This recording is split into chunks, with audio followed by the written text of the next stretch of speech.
이른 아침에 오셨는데요. 기도는 먼저 하셨으니까 저희 바로 내용으로 들어가도록 하겠습니다.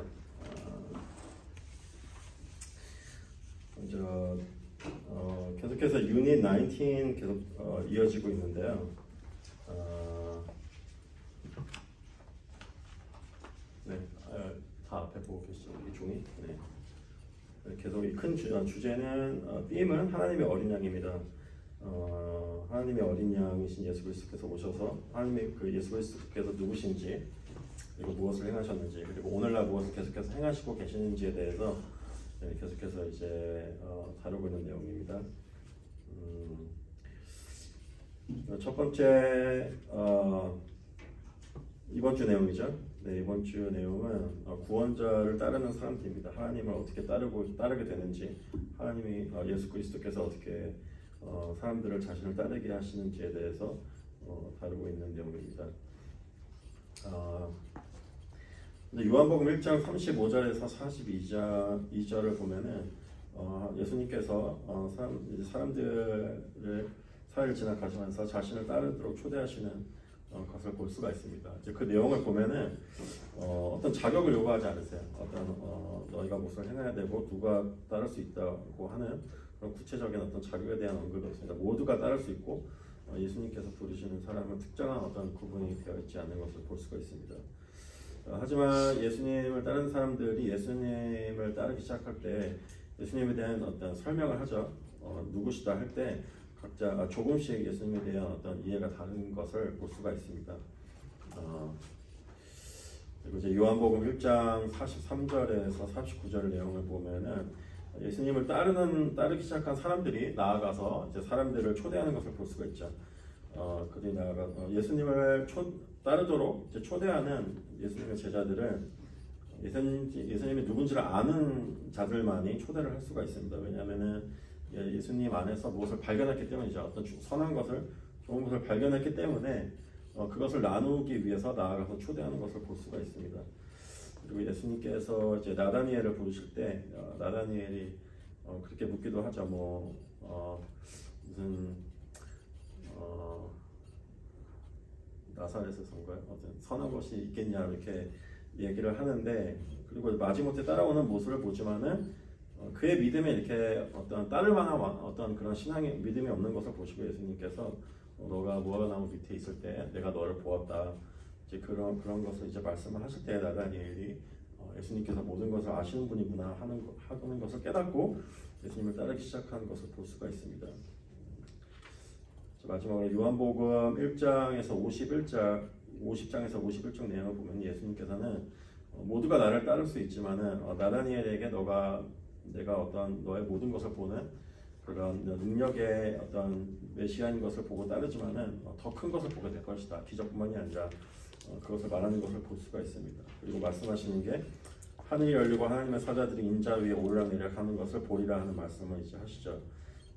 거기가 우리가 궁극적으로 도달해야 하는 목표점입니다. 우리가 예수님을 따르기 시작할 때는 예수님의 완전한 누구신지에 대한 완전한 이해를 갖고 따르는 사람은 없죠. 하지만 예수님께서는 따르기 위해서 어떤 기적을 보여주시기도 하시고 따를 만한 어떤 것을 보여주시기도 하시지만은 궁극적으로 우리를 데리고 가시고자 하는 지점은 예수님께서 땅과 하늘을 연결하시는 온전히 하나님의 나라에 들어갈 수 있도록 길이요 진리요 생명 되신 예수 그리스도이시라는 것을 우리에게 알려주시는 것이 우리가 궁극적으로 따르는 자들이 도달해야 되는 목표점이 될 수가 있습니다.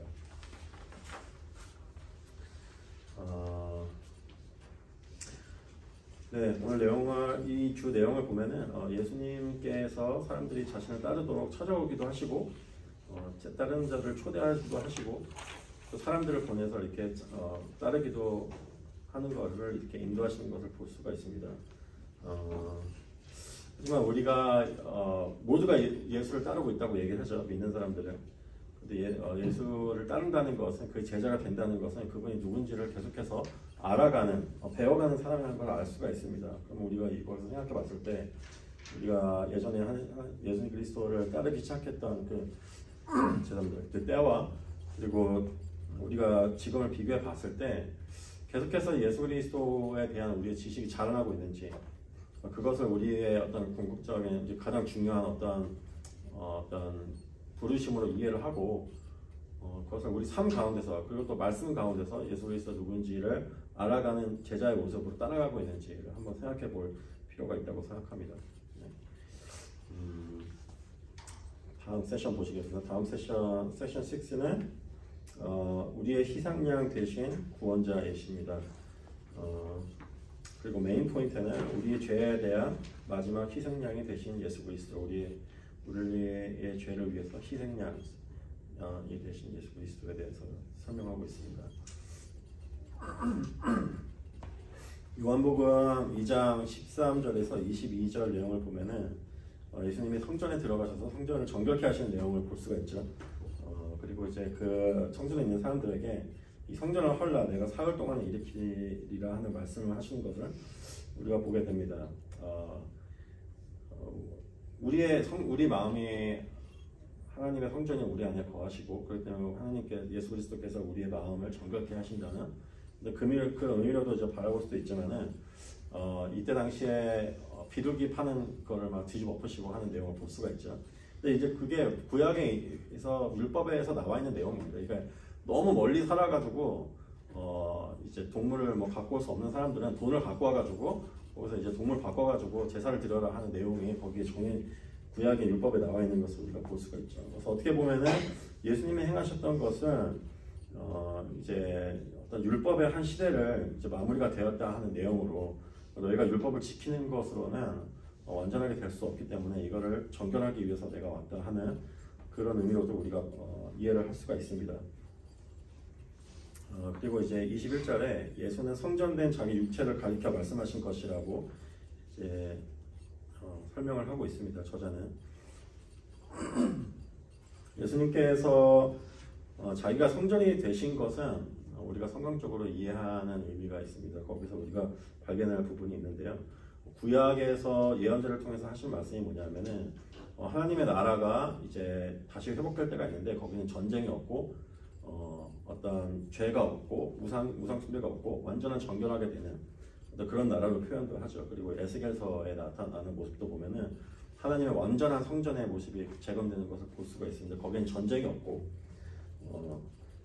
그런 걸 우리가 볼 때 어떤 의미로 바라봐냐면 전쟁이 없다는 건 하나님이 이스라엘 백성들이 죄를 질 때마다 하나님이 나라를 일으켜서 하나님께서 손으로 세우신 나라를 무너지도록 하나님이 심판을 해가셨습니다. 그의 전쟁이 없어졌다는 얘기가 뭐냐면 하나님의 심판이 이제 끝났다는 얘기입니다. 거기에 안에 하나님께서 나라를 일으켜서 자신이 세우신 왕국을 치는 그 심판이 전쟁이 더 이상 행해지지 않는다는 의미로 우리가 알 수 있고 그것이 그리스도의 육신 안에서 예수님의 죽음과 부활을 통해서 완전한 성전 그리스도의 안에 있는 백성들에게는 더 이상 심판이 이루어지지 않는 것이라는 의미로 생각을 할 수가 있습니다. 고린도전서 5장 6절에서 8절 내용을 보면은 이제 더 큰 유월절 어린 양으로 오신 예수님에 대해서 얘기를 하고 있죠. 여기서 이제 사도 바울은 유월절 예식을 얘기를 하면서 너희가 누룩 없는 자로 부름을 받았다. 너희가 흠 없는 정결한 자, 완전히 정결한 자로 부름을 받았기 때문에 우리가 정결함으로 나아가야 된다. 이렇게 설명을 하죠. 이제 그게 가능해진 이유는 뭐냐면 우리를 정결하도록 예수님께서 희생양으로 죽음을 당하셨기 때문에 우리가 그것을 알고 정결함으로 나아가도록 우리를 부르는 초대하는 것을 볼 수가 있습니다. 다음 내용을 보면 히브리서 10장에서 1절에서 10절 내용을 보면 이제 더 큰 제사, 완전한 제사를 우리에게 오신 예수 그리스도에 대한 설명을 하는 것을 나누게 됩니다. 그 내용에 보면은 해마다 늘 드리는 같은 제사로는 나오는 자들을 언제나 온전케 할 수 없느니라 하는 말씀이 나오죠. 이제 그걸 보면 약간 혼란스러울 수도 있어요. 그러면 구약의 제사가 그러면 왜 들어졌는가? 아무 의미가 없는데 그냥 들어진 건가? 죄를 정결케 하는 어떤 효력이 없었던 건가? 이제 그렇게 생각할 수 있는데 제 생각은 거기서 이제 뒤에 나오는 내용은 뭐냐면은 제사 제도가 필요했던 그때 제사 제도로는 완전한 죄를 씻을 수 없다는 것을 얘기하고 있으니까 한번 씻어줌으로 제사를 드림으로써 죄가 완전히 정결케 될 수가 없다는 내용이에요. 그것을 말하고 있는 것을 알 수가 있죠. 왜냐하면 그게 된다면은 매년마다 죄를 질 필요가 없다는 것을 설명하고 있죠. 예. 하지만 예수 그리스도께서는 자신이 완전한 희생 제물로 나오셔서 우리의 죄를 한 번에 십자가에 달려 죽으시고 우리 죄를 완전히 해결하셨다. 구약에서 나오는 제사 제도 희생양이 예수 그리스도를 나타내고 있는 거고 그것이 한 번으로 이제 마침이 되었다는 것을 우리가 이해를 할 수 있어야 된다는 것을 이제 필리피서 저자는 말하고 있는 것으로 볼 수가 있습니다. 그렇기 때문에 구약의 제사 제도는 해하게 된 거죠. 그래서 이번 세션을 보면은 자신의 몸을 통해서 온전한 희생 제물로 드림으로써 구약의 것들이 폐하시고 구약의 것들 율법을 폐하시고 그것을 완전케 하신 예수 그리스도를 우리가 볼 수가 있습니다. 구약의 제사 법도가 지켜지지 않았죠. 언약을 맺었지만은 이스라엘 백성들은 그 언약에 신실하지 않았습니다. 그것을 지키지 않았고 그렇기 때문에 하나님의 심판을 통해서 성전이 무너졌죠. 그리고 나중에 지은 제2성전 또한도 이제 로마의 손에 운으로 이제 허물어진 것을 우리가 볼 수가 있습니다. 하지만 그리스도 안에서 하나님께서 예수 그리스도께서 하나님의 심판을 몸으로 그것을 짊어지심으로 통해서 다시는 무너지지 않을 다시는 공격과 심판이 없는 완전한 성전을 우리한테 제공을 해주신 것 자신을 들이셨습니다. 그리고 그 안에 거하 있는 자들은 더 이상 하나님의 심판이 없다는 사실을 우리 내용으로 우리가 볼 수가 있습니다. 우리가 적용을 해볼 수 있는 내용은 우리가 아직도 죄를 질 때마다 죄책감에 시달려요. 그렇잖아요. 죄책감에 시달리고 죄를 질 때마다 여러 가지 할 수 있는 생각들이 있어요. 근데 거기서 우리가 대부분의 사람들이 갖는 생각은 내가 어떤 길트를 짊어지었다. 내가 하나님 앞에서 죄를 짓기 때문에 나 하나님 앞에서 인정받을 수 없고 거룩해질 수 없고 어떤 부끄러운 자로 서 있다. 이거를 다시 해결하기 위해서 난 스스로 정결하게 된다. 다음번에 이런 유혹이 왔을 때는 이거를 극복해야 된다. 이런 생각할 수 있지만은 예수님께서 그 성전 안에 사람들에게 스스로 그 성전을 허물라고 말했던 것처럼 우리 스스로가 율법 제도가 우리한테 요구되는 율법 제도가 이제 끝이 났다는 것을 인정하고 그것을 스스로 허물어버리지 않는 이상 예수 그리스도 안에서 우리는 옷을 입었어. 예수 그리스도 안에서 완전한 성전에 임해 하나님의 심판이 사라진 성전에 임해졌다는 그 사실을 깨달을 수가 없습니다. 이게 말로는 되게 이해할 수 있는 내용이죠. 그렇게 당연히 우리가 배워왔고 이렇게 이해할 수 있다고 생각하지만 생각보다 그렇게 쉽지 않아요. 많은 성도분들이 많이 교회 다니고 있지만은 죄의 어떤 그런 수치로 인해서 많이 시달리는 사람들이 너무 많이 있어요. 하지만 우리가 이것을 깨닫고 예수님께서 그걸 깨닫고 자유하게 하시기 위해서 우리 스스로 그거를 허물기를 원하시고 초대하시는 모습을 우리가 볼 수 있습니다. 그래서 거기까지 우리가 나아가야 된다는 것을 알 수가 있습니다. 이제 여기서 유닛이 바뀌죠. 이제 큰 유닛이 바뀝니다. 유닛 20가 시작되는데요. 여기에서 이 전체적인 앞으로 다룰 내용은 하나님의 사랑이 우리 가운데 어떻게 나타내어졌는가에 대해서 이제 다루고 있습니다. 이제 세션 1의 주제는 영원한 생명을 허락하시는 하나님의 아들. 메인 포인트는 거듭남, 영생, 구원을 허락하시는 예수 그리스도에 대해서 얘기하고 있습니다.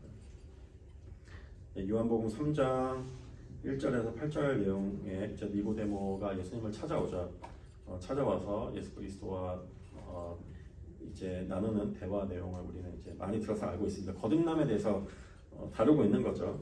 그것도 이제 니고데모가 밤에 찾아왔다는 것은 상징적인 의미가 있습니다. 아직도 어두워서 뭘 깨닫지 못하는 상태에서 왔다는 것을 우리가 볼 수가 있죠.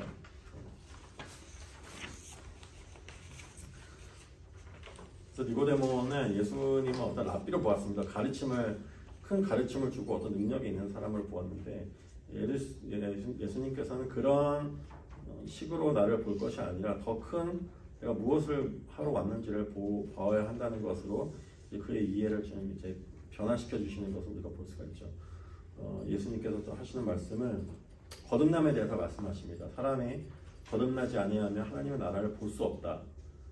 거듭나야 되는 이유는 뭐냐면 하나님 나라를 보기 위함이고, 그리고 거듭난다는 것은 물과 성령으로 다시 태어난다는 건데, 그래야만이 하나님의 나라에 들어갈 수 있다. 이중적으로 이제 설명을 하십니다. 이제 우리가 이 내용을 볼 때, 우리가 이제 물과 성령으로 얘기할 때 물은 우리 죄를 씻기는 것, 성령은 이제 성령으로 거듭나는 것. 이제 어떤 순서적인 이제 따로 놓고 보는데 이게 어떻게 보면은 하나의 성령님이 동시에 행하시는 사역입니다. 이게 어떻게 순서적으로 볼 수가 없고 같이 우리 안에 일어나야 되는 어떤 사건으로 볼 수가 있습니다.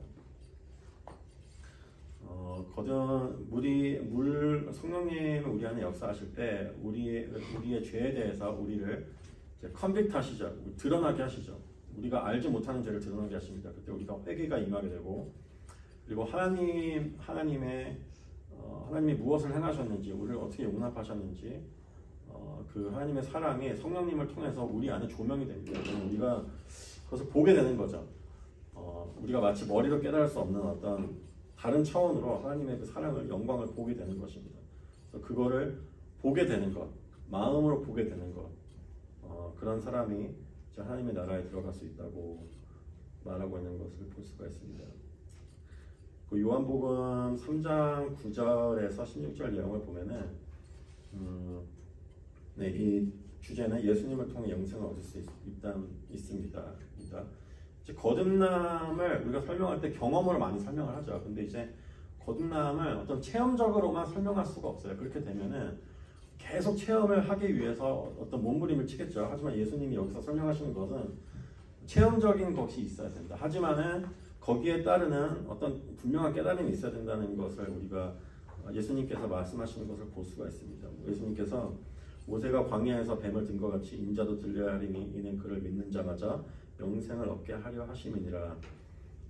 구약의 이제 이스라엘 민족이 가나안 땅으로 들어가는 과정에서 그 어떤 길이 막히는 사건이 되게 되죠. 길을 열어주지 않자 이제 돌아가야 되는 상황이 오게 되죠. 그때 쓴마음을 품게 되고 하나님이 허락하신 양식을 이 어떤 하찮은 음식을 우리한테 좋냐 하고 하나님께 어떤 불평과 불만과 하나님을 더 이상 선하지 않게 보는 돌아서는 모습을 볼 수 있습니다. 그때 하나님께서 불뱀을 이렇게 보내시죠. 그래서 물리게 하세요. 물리게 하시고 그들을 치료한 모세가 그 중간에서 그들을 위해서 기도하자 이를 치료하는 방법은 이 뱀을 달아서 이제 올리고 그 뱀을 보는 자는 살게 하시는 그 방법을 택하십니다. 이제 그 비유를 여기서 들어주신 이유는 뭐냐면은 우리도 하나님 앞에서 하나님의 선하심을 부정하는 때가 있고 죄인이라는 것은 하나님의 선하심을 거부하고 이제 관계에서 돌아선 사람들을 이제 그런 식으로 이해할 수 있죠. 그럴 때 하나님의 심판이 우리를 향하게 됩니다. 마치 우리가 어떤 뱀에게 물리는 것 약간 표현이 하여튼 그런 식으로 우리가 하나님의 심판 아래에 있는 것을 우리가 이해를 하게 되는데요. 이거는 좀 이따 나중에 설명을 하겠지만은 우리를 더 이상 고소하는, 우리가 죄인이라는 것은 고소하는 사단, 뱀으로 표현되는 사단이 더 이상 능력을 상실했고 죽음을 당했고 하나님의 심판이 우리를 더 이상 향하지 않는다는 사실을 우리가 보아야 된다는 것입니다. 그리고 보는 방법은 그것을 해결하기 위해서 예수 그리스도가 스스로 우리 죄를 짊어지시고 나무 위에 달려 죽으셨다. 뱀이 달린 것처럼 그 위에 달린 것처럼 달려 죽으셨다는 것을 우리가 깨닫고 알아야 된다는 것입니다. 그것을 알 때, 그것을 진정으로 바라보게 될 때 우리가 체험적으로만 어떤 거듭남을 경험하는 것이 아니라 지를 통해서 우리의 죄와 고소와 심판이 사라졌다는 것을 보는 것, 그것을 봐야 한다는 예수님의 어떤 초대를 우리가 볼 수가 있습니다. 요한복음 3장 17절에서 21절 내용은 예수님께서는 심판을 하러 세상에 오신 것이 아니고 우리를 구원하기 위해서 오셨다는 것을 볼 수가 있습니다. 우리가 예수님을 믿지 않는다면은 벌써 심판이 우리에게 임했다고 했죠. 예수님 하나님과 관계 안에서 온전히 바로 세워질 수 없는 사람은 심판의 대상이 됩니다. 하지만은 우리의 노력으로 어떤 관계를 회복하는 것이 아니고 우리의 모든 죄를 해결하시고 해결하신 예수 그리스도를 우리가 발견하고 알고 믿는 것, 예수님과 연합이 되는 것, 그때 심판을 피할 수 있는 것으로 우리가 이해해야 될 것입니다. 네, 적용 내용을 보면은 우리를 영생으로 부르신 하나님께서는 우리 죄를 아들을 통해서 사하셨을 뿐만 아니라 그것을 우리에게 보여주시고 알고 깨닫고 체험하고 하나님과 연합되는 것, 그것을 우리에게 행하고 계시고 그것을 위해서 우리를 계속해서 초대하시는 사실을 우리가 알 수 있습니다. 이제 요한복음 다음 내용에서 다루겠지만은 이제 그 요한복음 4장의 그 여인에게 예수님께서 찾아오셔서 하신 말씀이 진리와 성령 안에서 예배하는 자들이 올 때가 이른다고 하죠. 여기서 이 내용을 보면은 우선 진리를 알아야 됩니다. 예수 그리스도께서 오셔서 무엇을 행하셨는지를 알아야 하고 성령님께서 그 진리 안에 있는 어떤 우리가 배운 내용으로만은 우리가 사람은 변화되지 않죠. 하나님과 연합될 수가 없습니다. 성령님께서 오셔서 하나님의 깊은 것, 선한 것을 우리에게 보여주셔야만이 우리가 하나님을 온전히 마음으로 찬양하는 예배자로 나오게 되는 것을 볼 수가 있죠. 그래서 우리가 그것을 위해서 나아가는 것이 우리가 부르심이 아닌가 생각해 봅니다. 그리고 거듭남에 대해서 얘기할 때 우리가 한 번 일어나는 사건으로 우리가 많이 생각을 하는데 사도행전에 보면은 이제 그 오순절 사건이 지나고 나서 성전에 올라가죠. 베드로와 요한이 올라가죠. 그리고 이제 미문을 지나서 이제 사람들을 고치고 그때 이후에 다시 한번 설명을 합니다. 너네가 무엇을 해야 되는지, 그리고 회개하고 예수 그리스도를 믿어야 되는 것을 설명을 하는데 그때 너희가 회개를 하면은 새롭게 되는 새롭게 되는 시간이 너네에게 임할 거다. 정결하게 되는 심한 시간이 임할 것이라고 말을 하는데 그게 복수로 이어집니다. 한 번 일어나는 사건이 아니라 우리가 거듭난다는 것은 성령이 우리한테 임한다는 것은 한 번의 사건으로 이제 임하는 것이죠. 하지만은 계속해서 우리가 처음에 거듭나는 것처럼 우리가 영적으로 잠자는 자들도 있고 약한 자들도 있고 잠자고 거의 죽음에까지 나아가는 자들도 있습니다. 그 사람들은 성령 안에서 이 진리 안에서 우리가 예수 그리스도를 통해서 죄의 사함을 받았다는 내용을 통해서 성령이 우리 안에 임할 때 우리가 다시 우리 심령이 살아나는 것, 그것을 반복해서 우리가 경험할 수 있고 또 그걸 위해서 나아가게 된다는 것을 또 이해할 수 있습니다. 네, 다음 세션 2는 생명수를 허락해 주시는 하나님의 아들입니다. 예수님께서 오셔서 우리의 가장 깊은 목마름을 채워주시는 모습을 이제 요한복음 4장을 통해서 우리가 볼 수가 있습니다. 요한복음 4장 7절에서 14절 내용이죠. 이제 우물가의 여인에게 예수님께서 굳이 이 길을 선택하셔서 이 여인을 이 시간에 만나러 이제 오시는 것을 볼 수가 있습니다. 이 내용을 보면은 이 여인이 가장 뜨거울 때 사람들이 너무 뜨거워서 우물가에 나오지 않는 시간에 몰래 나오는 것을 볼 수가 있죠. 사람들의 눈을 피해서 이제 나오는 것을 볼 수가 있습니다. 그때 예수님께서 내가 만일 하나님의 선물과 또 내게 물 좀 달라 하는 이가 누군지 알았더라면 내가 그에게 구하였을 것이요 그가 생수를 내게 주었으리라. 또 내가 주는 물은 그 속에서 영생하도록 죄송합니다 못하겠네 솟아나는 샘물이 되리라. 우리가 구원을 선물로 받기 위해서는 그것을 예수 그리스도께 구하면서 나아가야 합니다. 우리가 구원이 필요하다는 사실을 알기 위해서는 우리가 얼마나 죄인인지를 깨닫는 게 또 중요하죠. 예수 그리스도께서 오셔서 너가 남편을 불러와라 했을 때 여인이 남편이 없고 그래서 몇 번 다시 결혼을 했다는 그 사실을 우리가 드러내시죠. 예수님께서 그것을 드러내십니다. 네, 그래서 우리 구원의 기쁨과 감격을 통해서 우리 안에 영원토록 솟아나는 샘물을 허락하시는 예수 그리스도를 우리가 발견해야 될 것입니다. 그리고 요한복음 4장 19절에서 24절 내용을 보면은 아까 말씀드린 내용이죠. 진정한 예배자는 영과 진리로 예배를 드린다. 내가 내 마음 이 물가 여인처럼 내 마음이 공허해서 스스로 무슨 물을 파서 마시고 있는데 그게 해결이 안 되죠. 이 여인은 해결이 안 되니까 죄를 짓는 데까지 나아가서 계속 반복을 합니다. 우리가 하나님 안에서 자유함과 완전한 기쁨을 누리기 위해서 창조하게 됐는데 하나님 안에서 우리가 벗어나게 될 때는 우리가 무엇인가로 채워야 되죠. 이제 그 뭐라 그러죠?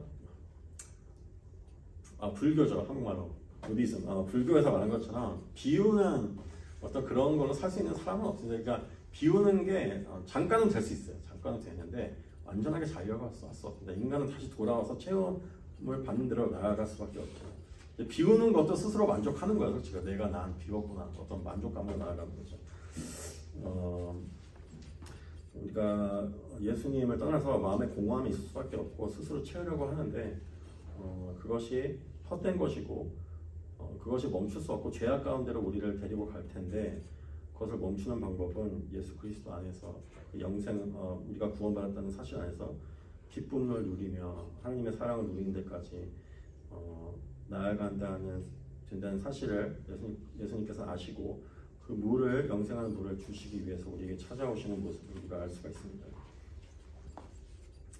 요한복음 4장 34절 38절 내용은 이제 사람들이 그 밭으로 보냄을 받는 것을 볼 수가 있죠. 예수님께서 인도 받아야 되고 구원을 받아야 되는 사람들. 이 내용이 어떻게 연결되는지는 모르겠는데 하여튼 여기에 나와 있긴 한데요. 우리가 그 기쁨에 동참하는 것입니다. 그래서 여기서 보아야 되는 내용은 우리가 노력하지 아니한 것을 거두러 보내었노니 우리가 어떤 사역지로 나아가거나 어떤 사람을 전도하거나 뭐 이렇게 우리 자녀들을 막 이렇게 뭐 하려고 하죠. 이렇게 하나님을 믿게 하려고 하는데 하나님이 벌써 그것을 위해서 어떤 노력을 허락을 하셨고 우리가 모르는 사이에 남들을 통해서 미리 변화를 받게 하셨고 우리는 가서 그들을 부르고 초대하기 위해서 보냄을 받는다는 사실을 알 수가 있어요. 그러면 우리가 내가 무엇을 해내야 된다 막 그런 강박에서 벗어날 수가 있어요. 하나님께서 벌써 예정을 하셨고 다른 사람을 통해서 일을 하고 계셨고 지금도 일하고 계시고 우리는 가서 그들을 초대하는 자로 부름을 받았다. 그리고 그 기쁨에 함께하는 자로 우리를 초대하셨다는 것을 우리가 깨닫는 사실이 되게 중요하다는 것을 우리가 알아야 할 것 같습니다. 네. 우리가 매일 구원의 선물을 감격하고 매일 생수를 마실 수 있는 이유는 우리 매일 죄를 짓는 죄인이기 때문이죠. 여기서 우리가 죄를 지을 때마다 율법으로 돌아가서 내가 이것을 극복하고 스스로 씻어내야 된다는 사실로 돌아갈지 아니면은 우리가 이것은 내가 절대 행할 수 없다. 평생 해봤지만 행할 수 없다는 사실을 인정하고 우리가 할 수 없는 것을 우리를 위해서 행하신 자신의 몸을 들여서 행하신 우리의 영생을 우리에게 선물로 허락하신 예수 그리스도를 바라보게 될 때 우리는 우리 스스로를 짓누르고 채찍질하고 정결하게 하는 그런 노력에서 이제 그것에서 쉼을 얻을 수 있죠. 그래서 그 기쁨으로 온전히 나아갈 수가 있기 때문입니다.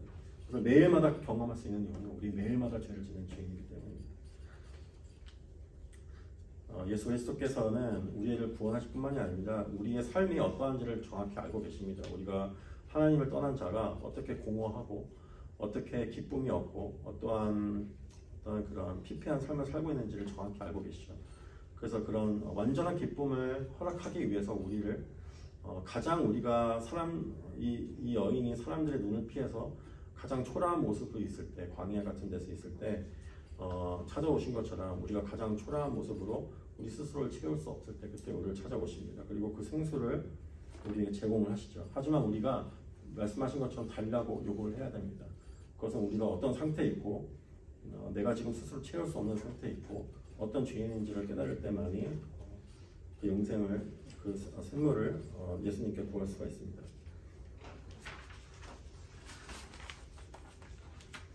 네, 마지막 세션 3를 보도록 하겠습니다.